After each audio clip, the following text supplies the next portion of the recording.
Kuotes Hakikat Kemerdekaan oleh Profesor Dr. Haji Samsul Nizar, M.A.G. Sejarah bangsa beradab bergerak lurus dengan semangat generasi sebelumnya, The Founding Father. Sementara, generasi yang tanpa adab dalam membangun peradaban, acap kali lupa pada sejarah awal, memutuskan tali antar generasi, serta merusak dan menguburkan mimpi masa depan. Kemerdekaan bukan akhir perjuangan, tapi melanjutkan perjuangan. Kemerdekaan hakiki tak kala manusia lepas dari penjajahan nafsu iblis atau hewan dan meraih kualitas insan bernafsu mutmainah. Tanpa terasa, 79 tahun sudah negeriku ini merdeka. Rentang waktu yang cukup panjang dalam kiprahnya membangun peradaban. Bung Karno pernah berpesan melalui diktum historis yang dikenal jas merah. Jangan sekali-kali melupakan sejarah. Pesan yang sederhana, namun memiliki makna yang dalam. Sebab, manusia pada fitrahnya merupakan makhluk sejarah. Setiap langkah, kata, perbuatan, kebijakan, dan karyanya merupakan untaian sejarah yang diukir. Semua akan dinilai pada masa sesudahnya. Kemerdekaan Republik Indonesia 17 Agustus 1945 merupakan sejarah yang tertulis dengan tinta emas bagi seluruh anak bangsa NKRI. Sejarah NKRI merupakan mata rantai atau tali yang terhubung antara sisi awal, tengah, dan selanjutnya, akhir. Eksistensinya tak bisa dilepaskan dari untaian peristiwa karya generasi sebelumnya, ruang pada masanya, dan wujud gerak sesudahnya. Sejarah bangsa beradab bergerak lurus dengan semangat generasi sebelumnya, The Founding Father. Sementara, generasi yang tanpa adab dalam membangun peradaban, acap kali lupa pada sejarah awal, memutuskan tali antar generasi, serta merusak dan menguburkan mimpi masa depan. Merdeka pada hakikatnya bebas lahir dan batin. Kebebasan yang beraturan, bertanggung jawab, bukan saling membenturkan.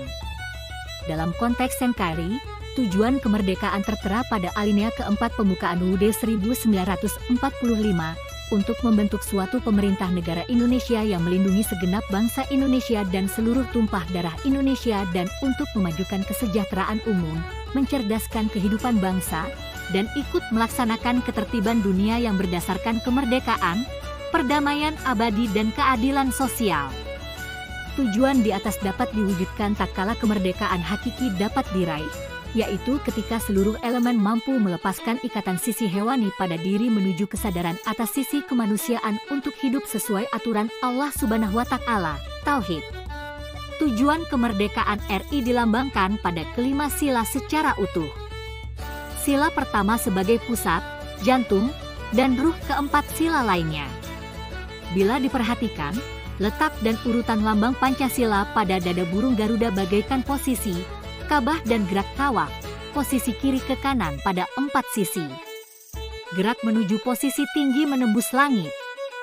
Kelima sila terikat pada tali, Bhinneka Tunggal Ika. Tali yang dicengkeram erat dan selalu terjaga.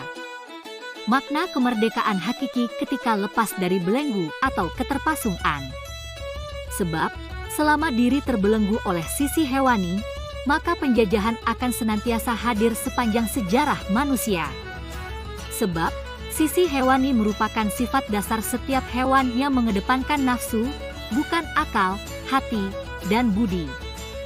Penjajahan bisa dalam wujud nafsu atas diri, sesama anak bangsa, atau bangsa asing. Untuk itu, eksistensi, seutas tali, yang kuat diperlukan agar sisi hewani bisa diikat, dipasung, dan mampu terkendali.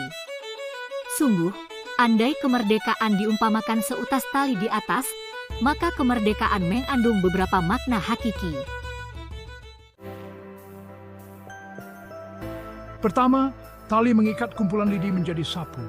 Melalui itikat dan tujuan yang sama, seluruh lidi disatukan.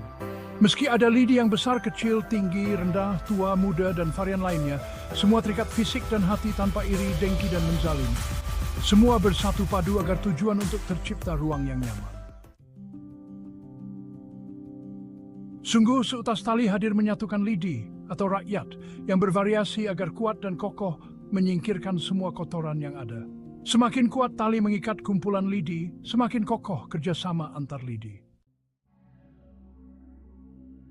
Tapi, tatkala tali telah lapuk atau hadir sosok munafik yang sengaja melepaskan tali, maka kumpulan lidi akan lepas dari kumpulannya. Ketika hal ini terjadi, maka tak ada yang bisa dilakukan. Bahkan, lidi dengan mudah bisa dipatahkan. Untuk itu, Allah SWT mengingatkan agar manusia menjaga ikatan tersebut sebagaimana firman-Nya. Dan berpeganglah kamu semuanya kepada tali agama Allah, dan janganlah kamu bercerai-berai. Dan ingatlah akan nikmat Allah kepadamu ketika kamu dahulu, masa jahiliyah bermusuh-musuhan, maka Allah mempersatukan hatimu, lalu menjadilah kamu karena nikmat Allah orang-orang yang bersaudara. Ali Imran 103. Ayat di atas hadir pada cita-cita NKRI. Wujudnya tergambar pada simbol sila kedua Pancasila. Simbol yang dilambangkan 17 ikan mata rantai alam, konteks hubungan kerjasama harmonis antar manusia yang saling membantu dan saling membutuhkan agar tercapai cita-cita kemerdekaan. Melalui kerjasama harmonis akan persatuan, bukan menjadi saling mangsa. Kedua, tali pembatas area lahan atau pengamanan.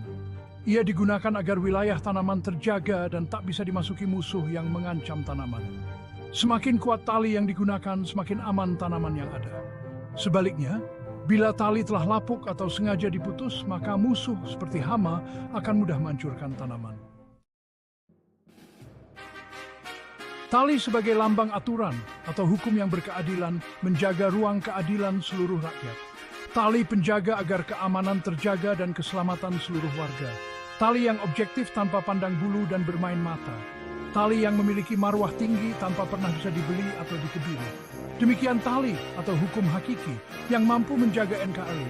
Hukum yang seyogianya tajam ke bawah dan lebih tajam ke atas. Kehadiran tali tentu tak bisa sendiri.